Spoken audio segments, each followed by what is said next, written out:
जय श्री राम। जय हिंद। जय माँ भारती। मैं लोकेश तेहरिया आप सभी का स्वागत करता हूँ अपने YouTube चैनल थैंक्स हिंदुस्तान में। गंगा जमुनी तहजीब के दुर्भाग्य की एक महागाथा लेकर आया हूँ आप सभी के सामने।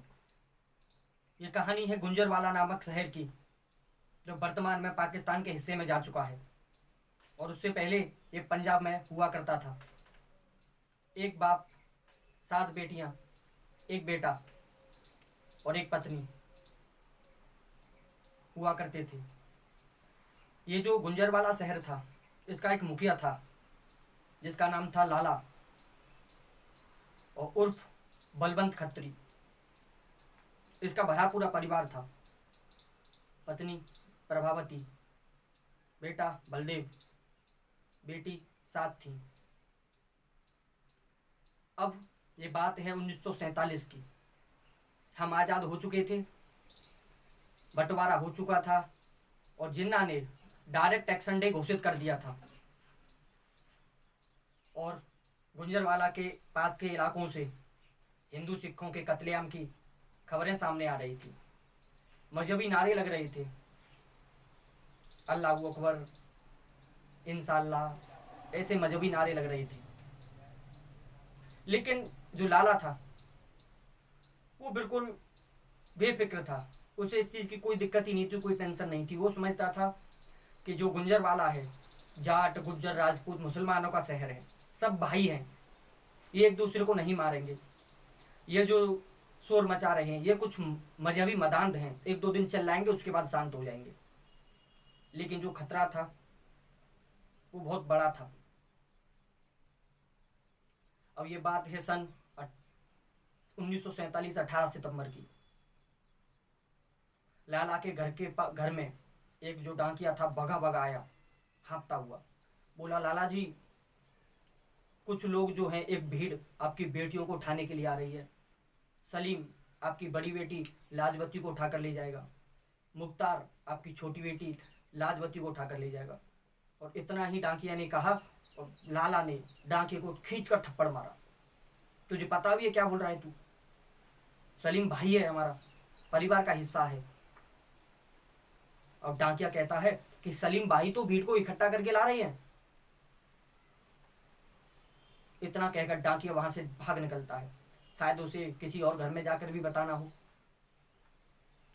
अब पीछे उसकी पत्नी जो थी इस बात को सुन रही थी। लाला ने पीछे मुड़ के देखा तो वो आंसुओं से रो रही थी। उसने कहा कि डांकी ने बिल्कुल सही कहा है। पिछले 2 महीने से सलीम जो है लाजवती को छेड़ता है। उसने घर से निकलना बंद कर दिया। फिर भी लाला नहीं मानता। लाला कहता, मैं मुख्तार भाई से जाके बात करता हूँ। तो मुख्तार भाई आए थे एक दिन घर, बोल रहे थे कि आपकी छोटी बेटी से मेरे सलीम की शादी करवा दो। आज वो जबरन खींच कर ले जाएंगे। लाला अपने परिवार को लेकर पास के गुरुद्वारे में चला जाता है, जहां पर जो हिंदू और सिख थे इकट्ठे हो रहे थे। वहां पे पहुंच जाते हैं गुरुद्वारे में और गुरुद्वारे में जाकर देखते हैं कि 400 300 400 लोग जो थे हिंदू और सिख उस गुरुद्वारे में बंद थे। गुंजरवाला जो था वो गुरुद्वारे और मंदिर पहलवानों का शहर हुआ करता था। सभी मंदिर और गुरुद्वारों के अखाड़े हुआ करते थे, लोग पहलवानी करते थे। जो पहलवान लोग जो थे वो गुरुद्वारे के गेट पर पहरा दे रहे थे और बाकी लोग जो थे तलवार लेकर चौकीदारी कर रहे थे। और कुछ लोग गुरुद्वारे के कुएं के पास पत्थरों पर अपनी तलवार को धार लगा रहे थे। जैसे ही थोड़ा समय बीता, कुछ लोगों की आवाज आनी शुरू हो गई, नारे लगने शुरू हो गई। 50-60 लोगों की भीड़ थी। थोड़ा समय बीता। थोड़ा समय बीतने के बाद बाहर से एक पुजारी की आवाज आती है कि जब मजहबी लोग हमारी बहन बेटियों को उठाने के लिए आ रहे हैं, ये हमसे आत्मसमर्पण करने के लिए बोलेंगे, ये हमसे धर्म परिवर्तन करने के लिए बोलेंगे। मैंने सोच लिया है, चाहे मैं जान दे दूंगा लेकिन अपना धर्म नहीं छोड़ूंगा, ना ही अपनी बेटी बहन को छूने दूंगा। थोड़ी देर के लिए गुरुद्वारे में मिनट के लिए शांति हो गई, मौन हो गए सभी। और 1 मिनट के बाद नारे लगने शुरू हो गए, वाहेगुरु जी दा खालसा वाहेगुरु जी दी फतेह। नारे लगा दिए लोगों ने, बोल दिया कि चाहे कुछ भी हो जाए, जान चली जाए, हम जो हमारे पुरखों ने जो धर्म बचाया है हम उसे नहीं छोड़ सकते। चाहे जान चली जाए। 15-20 मिनट बाद जो मजहबी लोग थे वो गेट तोड़कर गुरुद्वारे में अंदर घुस गए। फिर क्या था, तलवारें चली, सर धड़ से अलग कर दिए गए, लेकिन गुरुद्वारे में जो लोग थे किसी को खरोंच तक नहीं आई। और जो बाहर जो बाकी मजहबी लोग खड़े थे वो सभी पीछे जाकर खड़े हो गए, पीछे हट गए। 100 मीटर पीछे खड़े होने के बाद भी नारे लगाना उनका बंद नहीं हुआ, मानो जैसे वो किसी का इंतजार कर रही हो। आधे घंटे बाद जो 50-60 लोगों का जो जत्था था वो हजारों लोगों में तब्दील हो गया। हजारों लोग इकट्ठे हो गए, वहां से नारे लगना शुरू हुआ। और उन्हीं में से, भीड़ में से, उन्हीं मजहबी मदानदों ने 2-3 महिलाओं को निकाला जो नग्न अवस्था में थी।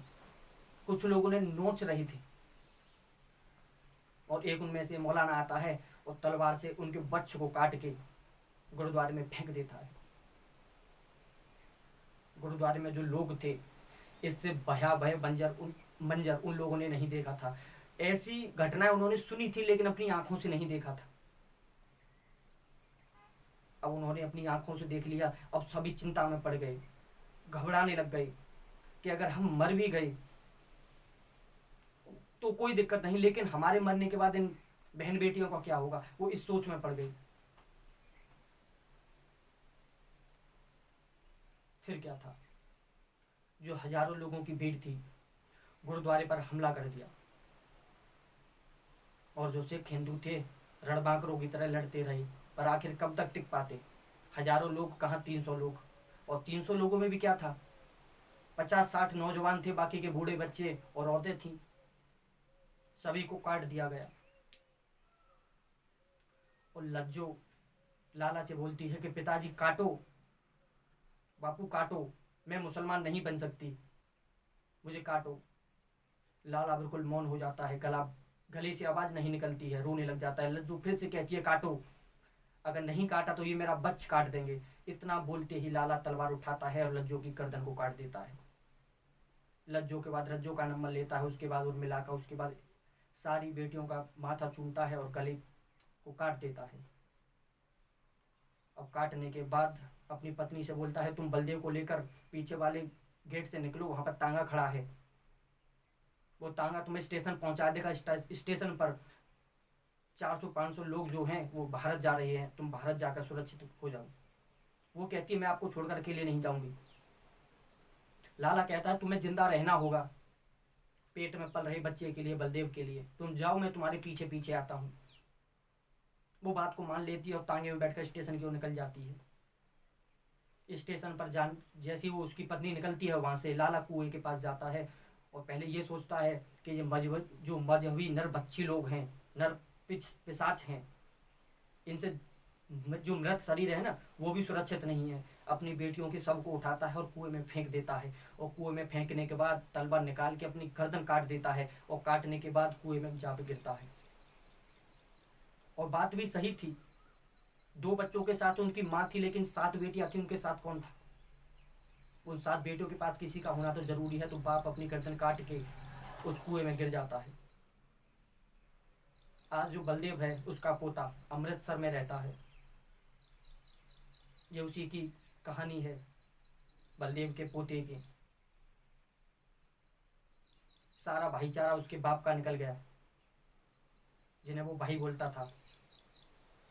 बलदेव ने अपने परिवार के 28 सदस्यों को खोया। न जाने कितने लोगों का नरसंहार हुआ, कितने मजहबी नारे लगे। मजहबी नारे भी क्या लगते थे,